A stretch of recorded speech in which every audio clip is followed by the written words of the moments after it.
দর্শক বন্ধু এবং প্রিয় কৃষিপ্রেমী ভাই বোনেরা, আসসালামু আলাইকুম।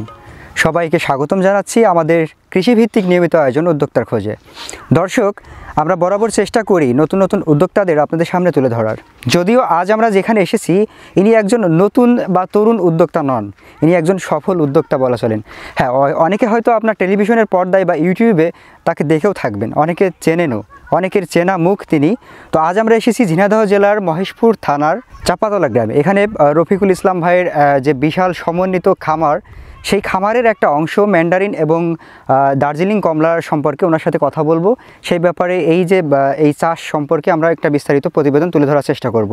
আশা করি পুরো অনুষ্ঠান জুড়ে আপনারা আমাদের সাথেই থাকবেন, আর আমি সোহান রয়েছি আপনাদের সাথে। তো চলুন ভাইটির সাথে কথা বলে আপনাদের সামনে বিস্তারিত তুলে ধরি। আসসালামু আলাইকুম ভাই। ভাইজান কেমন আছেন? আলহামদুলিল্লাহ ভালো আছি। জি ভাইজান, যদিও আমরা দর্শকদের উদ্দেশ্যে বলে দিয়েছি আপনার পরিচয়টা, তারপর আপনার মুখ থেকে একবার একটু জানতে চাচ্ছি আপনার পরিচয়টা। আমি খুব নামি দামি লোক না, কৃষক। আমি একজন ফল চাষি। আমার নাম রফিকুল ইসলাম। চেনে? হ্যাঁ, এটা আসলে অনেকেই মোটামুটি আকারে সবাই ইনশাআল্লাহ চেনে। মোটামুটি যারা কৃষির সাথে সম্পৃক্ত আমাদের দেশে, যারা হয়তো উচ্চ মান উচ্চ দাম ফসলের আবাদ করছেন, তারা মোটামুটি আপনার ফেসটা অন্ততপক্ষে চিনেন বা নামের সাথে পরিচিত। অনেকে আছে। তো এটা হচ্ছে আপনার চাপাতলা গ্রাম। হ্যাঁ, এটা চাপাতলা গ্রাম। আচ্ছা ভাই, অনেকে তো আমরা যেটা আসলে আপনার কাছ থেকে জানতে চাচ্ছি যে অনেকে তো অনেক ধরনের চাষ করছেন, আর আমাদের তো আসলে যেটা হচ্ছে সনাতনী একটা চাষ ছিল, সেটা হচ্ছে ধান, পাট, আখ, গম, তাই না?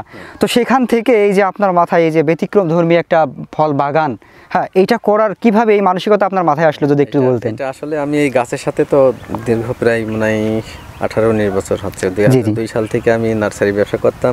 আমার পেশাই হচ্ছে গাছের, কিভাবে গাছ তৈরি করবে, নতুন নতুন কিছু মাথায় এমনি আগে থেকেই ছিল। আচ্ছা, যে 2002 সালে আপনি এটা শুরু করছেন, আমি কথার মাঝখানে একটু বলি।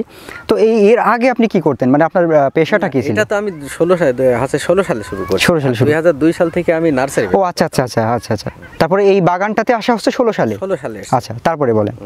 16 সালে আসার পরে আমি প্রথমেই বাগানটায় যে বাগানে দাঁড়িয়ে আমি কথা বলছি, বাগানে আমি প্রথমেই রোপণ করি হচ্ছে মালটা যে চারাগুলো, কলম চারা নেশে আমি রোপণ করি। তো এই জায়গা তো অনেক, জায়গাটা অনেক, আমার তখন সামর্থ্য তেমন। প্রথম আপনি হচ্ছে কতটুকু জায়গাতে প্রথম এইটাই করছি আমি? এই যে 4 বিঘা জমি, 4 বিঘাতেই করছি। 4 বিঘা এটা এই গ্যাপ গুলো পূরণ করতে তাই আমার এই সময় হিমশিম খাইছে, যে আমার আর্থিক ভাবে তো তত সচ্ছলতা ছিল না, যার কারণে হিমশিম খাই। যাই হোক, আমি কষ্ট করেও হলেও এই জায়গাটা ব্লক করছিলাম মিশ্র বাগান, নানান জাতের ফল এর ভিতরে আসলে রোপণ করছি। আচ্ছা, ওই সময় আপনার কি খেয়াল আছে, যদিও আসলে বলা মুশকিল, যে আপনি কতগুলো চারা রোপণ করছিলেন ওই সময়? হ্যাঁ, আমি ভালোই খেয়াল আছে, কষ্ট করে করা।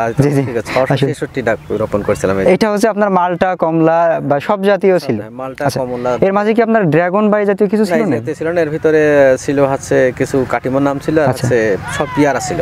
আচ্ছা আচ্ছা। পেয়ারা গাছটা এই 666টা ছাড়া 1056টা পেয়ারা গাছ ছিল এখানে। আচ্ছা আচ্ছা। বর্তমানে আমরা আপনার বাগানটা একটু পরিদর্শন করলাম, বর্তমানে তো এর মধ্যে আর পেয়ারা গাছের কোনো অস্তিত্ব নাই। কয়েকটা গাছ আছে, যেহেতু আমার এই গাছে কমলা আর মালটা যেহেতু ফলন শুরু হয়েছে, সেই কারণে এই গাছের ক্ষতি হবে সেইভাবেই হচ্ছে, সেই চিন্তা করেই আপনি ওইগুলা উঠাই দিয়েছেন। তো এখন হচ্ছে বা আপনি বর্তমানে এর ভিতরে তাহলে আপনার এই বাগানটাতে কি কি আছে? এই বাগানটাতে এখন বর্তমানে শুধু বাড়ি মালটা এক আছে, আর ভিয়েতনামি মালটা আছে, আর হচ্ছে দার্জিলিং কমলা আছে, আর ম্যান্ডারিন আছে। এই 4টা জাত আছে। আচ্ছা ভাই, আমরা সেই কথাতে আবার ফিরে যাই। তারপর কি হলো?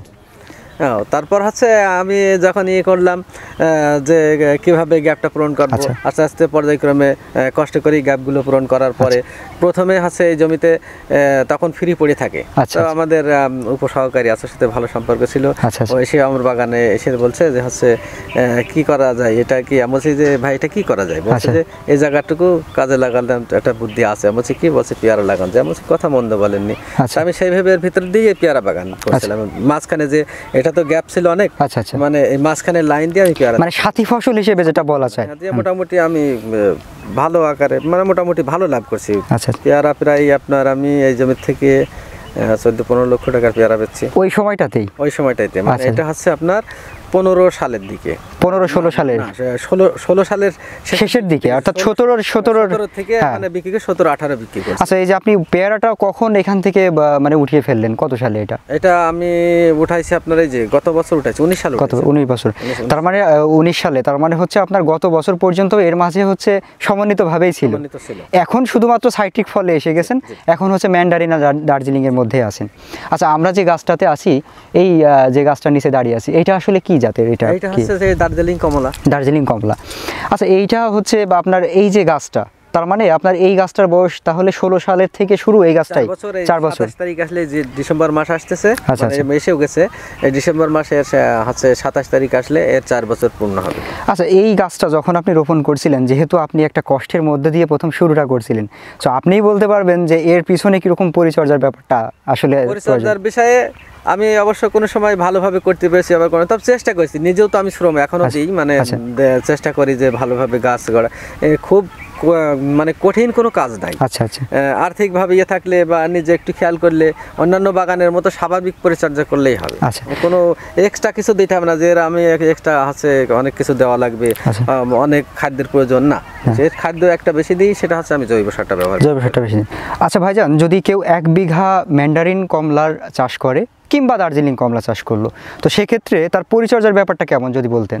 প্রাথমিক ভাবে যদি হচ্ছে উনি রোপণ করে, ওই সময় ওনাকে প্রতি গাছের জন্য 1.5 ফিট বাই 1.5 ফিট গর্ত করে 1 কেজি ভার্মি কম্পোস্ট বা আমাদের বাড়ির জৈব সার শুকনোভাবে ভালোভাবে আর 10 গ্রাম হচ্ছে কার্বোফ্রান ভালোভাবে ওই মাটিতে মিশিয়ে ওই জায়গায় চারাটা রোপণ করতে হবে। আর পরিমাণ মতো পানি দিতে হবে, পানি যেন খুব বেশি হয় না, বেশি হলে শিকড় পচার সম্ভাবনা থাকবে। উষ্ণ জোর রাখতে হবে কথাই।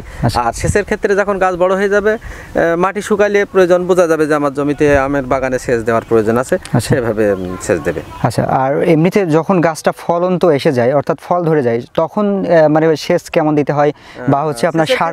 একই, সেচের কোনো ইয়ে নাই যে সেচ দিলে ক্ষতি হবে, অন্যান্য ইয়ের মতো পাতা বেরিয়ে হবে না। তো আপনার গাছের ইয়ের থেকে ডাল থেকেই হচ্ছে ফুল বের হয়। আচ্ছা, এর কি কোনো স্প্রে করতে হয়? যে স্প্রে বলতে এর আসলে মাকড় একটু, যেহেতু সাইটার জাতীয় গাছ তো মানে লেবু জাতীয়, এতে মাকড় লাগে বেশি। মাকড় লাগে সাধারণত মাকড়নাশক, যে কোনো মাকড়নাশক স্প্রে করলেই। তাছাড়া এমনিতে কোনো কীটনাশক, অন্য কোনো কীটনাশক দেওয়া লাগে কম, মানে কীটনাশকের ভাগটা কম, মানে ছত্রাকনাশক আর মাকড়নাশকটা দেওয়া হয়। আর যখন এটা মনে করেন এই গাছে আমি এখন 3 মাস ইয়ে দিইনি, কোনো স্প্রে দিইনি। আচ্ছা আচ্ছা, এই গাছটাতে 3 মাস কোনো কীটনাশক বা কোনো ইয়ে দিইনি। তারপরেও পাতাগুলো তো অনেক সুন্দর আছে, অনেক সুন্দর আছে। কারণ আছে আমি হচ্ছে এখানে যখন ফল আসে, মনে করেন ফলের সাইজ 100 গ্রাম হয়ে যায়, সেই থেকে আমি স্প্রেটা বন্ধ করে দিই। আমি যে সেক্স ফেরোমন ফাঁদ আছে, ফাঁদ দিয়ে পোকাটা ওই দিয়ে মানে প্রাকৃতিকভাবে দমন করার চেষ্টা করি। আচ্ছা, যাই হোক ভাই, আপনার মুখ থেকে অনেক কথা শুনলাম, খুবই ভালো লাগলো। তো আমরা আপনার বাগানটা দেখে বিমোহিত, আমরা আপনার সাথে একটু ঘুরে ঘুরে দেখতে চাই, দেখা যাবে কি একটু?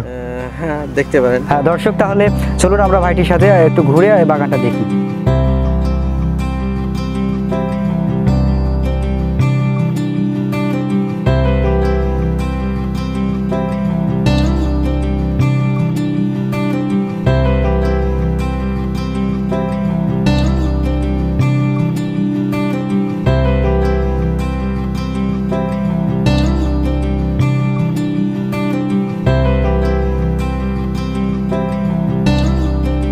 আচ্ছা ভাই, তাহলে চলুন যাওয়া যাক।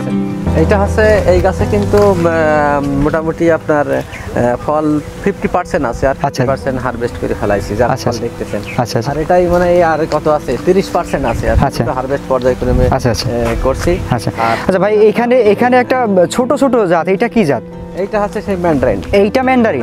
আচ্ছা আচ্ছা। অর্থাৎ এইটা আমাদের দেশে চায়না কমলা বলে পরিচিতি। আচ্ছা আচ্ছা, এই মানে চায়না 3 বলে যেটা, এটা নাকি? সেটা না, চায়না 3 বলতে ওটা আলাদা, সেটা আবার হচ্ছে কাগজে লেবু।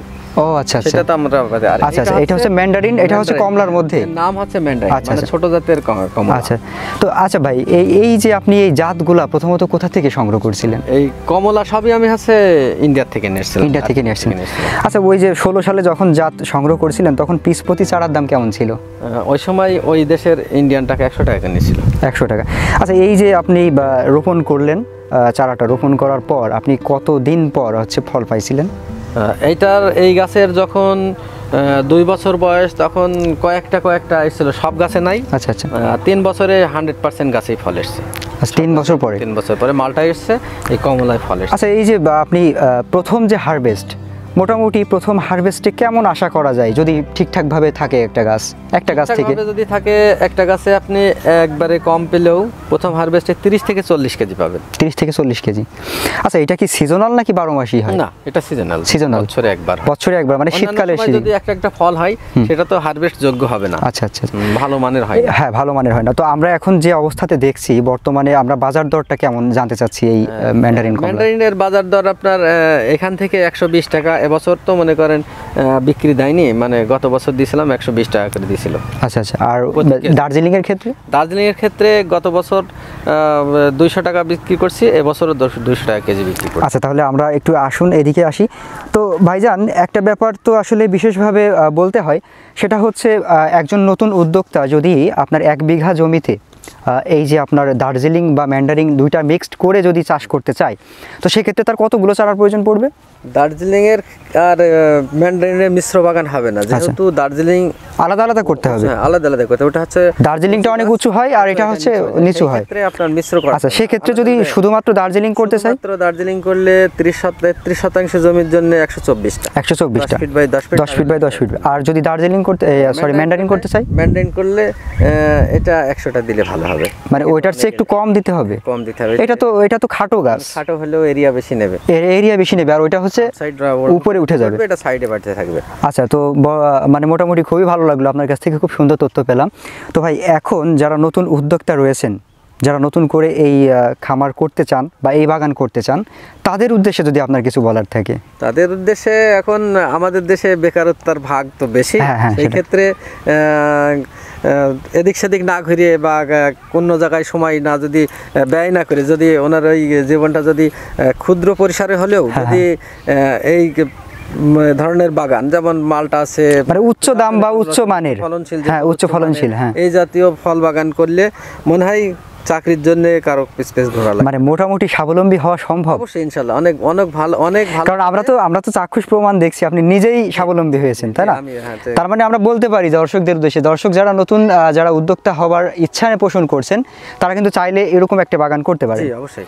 তো যাই হোক, নতুন যারা বাগান করতে ইচ্ছুক, তাদেরকে আপনি এই যে চারা সার্ভ করতে পারবেন? হ্যাঁ, অবশ্যই। এই চারা আমি প্রথমেই এর আগেও বলেছি, আমার পেশা, আমি এই বাগানে ঢোকার একমাত্র কারণ হচ্ছে কিন্তু নার্সারি ব্যবসা পেশা হিসেবে না মানতাম, তাহলে কিন্তু বাগান চাষে আসতে পারতাম। আচ্ছা আচ্ছা। কারণ আমি এই লাইনে থাকতাম, হয়তো কোনো লাইনে থাকতাম, অন্যান্য ব্যবসার সাথে জড়িত। আচ্ছা, আপনি কি এখন দর্শকদের উদ্দেশ্যে বলতে পারবেন যে আপনি দার্জিলিং এর পিস প্রতি এখন কেমন রাখছেন আর ম্যান্ডারিনের কেমন রাখছেন চারা? এখন আমার কাছে যে এখন এই মুহূর্তে চারা আছে, এগুলো ছোট চারা 1 থেকে 1.5 ফিট। এই চারাগুলো আমি দার্জিলিং 120 টাকা পর্যন্ত লাস্ট প্রাইস রাখি, আর এইটা হচ্ছে ম্যান্ডারিন 100 টাকা রাখি। আচ্ছা, এটা কোন সাইজের চারাটা লাগাইলে বেশি ভালো হবে? এটা আসলে মূলত যদি 1-1.5 ফিটের চারাগুলো লাগানো হয়, আমি যেমন লাগাইলাম 1 ফিট চারা, তাহলে গাছের মানটা ভালোভাবে গড়ে তোলা যায়। বেশি বড় গাছ লাগালে তো মনে করেন লম্বা হয়ে উঠে যাবে। আচ্ছা, এবার ওই চারাটা লাগানোর পরে তাকে 3 বছর অপেক্ষা করতে হবে। হ্যাঁ, 3 বছর পরে আমি যদি আপনি মনে করেন যে হচ্ছে এটা করব না, মানে কারণ আমি এই ফসলটা আস্তে আস্তে আমি অন্যান্য ফসল করব, মানে ভিতরে তো সাথী ফসল হিসেবে অন্য আবাদ করা যাচ্ছে। আমি যেমন হচ্ছে আমার জমিতে মালটা কমলা বাগানে বড়ি লাগানো আছে, তারপরে পেয়ারা লাগানো আছে, কোন জমিতে পেঁয়াজ দেওয়া আছে, কোন জমিতে রসুন দেওয়া আছে, মানে এই ফসলটা আস্তে আস্তে আর ওইটা কভার করা সম্ভব। হ্যাঁ, ওই কভার মানে ওই জমি থেকে আয় যা হবে, উনি অবশ্যই এই বাগানের যে পরিচর্যা খরচ ওটা উঠেই উনি নিজেও চলতে পারবে। আচ্ছা, অবশ্যই। তো যাক ভাই, অনেক ভালো লাগলো, ধন্যবাদ আপনাকে, আর আপনার সফলতা কামনা করছি আমরা। তো ভালো থাকবেন। হ্যাঁ, আপনারা ভালো থাকবেন। আচ্ছা দর্শক, আমরা এতক্ষণ কথা বললাম সেই আপনাদের চেনা মুখ রফিকুল ভাইয়ের সাথে। তো ওনার পুরো বাগানটা আমরা ঘুরে দেখানোর চেষ্টা করলাম, এবং এই যে ম্যান্ডারিন এবং দার্জিলিং যে কমলা রয়েছে, এই চাষ সম্পর্কে বিস্তারিত তথ্য দেওয়ার চেষ্টা করলাম। আশা করি আমাদের অনুষ্ঠানটি আপনাদের ভালো লেগেছে। যদি ভালো লেগে থাকে তাহলে অবশ্যই সেটা মন্তব্য জানাবেন আমাদের কমেন্ট বক্সে। আর একটা কথা বলে রাখি যে বেকার বসে না থেকে যারা নতুন করে উদ্যোক্তা হবার ইচ্ছা পোষণ করছেন, যারা উদ্যোক্তা হতে চান, তারা চাইলেও কিন্তু, যেমনটি ভাই বললেন, তার সাথে আমি সংযুক্ত করব যে আপনি চাইলে কিন্তু এই উচ্চ দাম বা উচ্চ মানের ফল ফসলের আবাদ করতে পারেন। আর আপনি চাইলে ভাইটির কাছ থেকে কিন্তু চারা সংগ্রহ করতে পারেন। উনি নিজেই এখানে কিন্তু চাক্ষুষ প্রমাণ দেখিয়ে দিয়েছেন যে কিভাবে পরিচর্যার মাধ্যমে একটা বাগান করে সফলতা অর্জন করা যায়। তো যাই হোক, পরবর্তীতে আমরা আরও এরকম নতুন উচ্চ দাম বা উচ্চ মান ফসলের আবাদ নিয়ে আপনাদের সামনে উপস্থাপন করব নতুন কোনো তথ্য। সে পর্যন্ত সবাই ভালো থাকবেন, সুস্থ থাকবেন। আল্লাহ হাফেজ।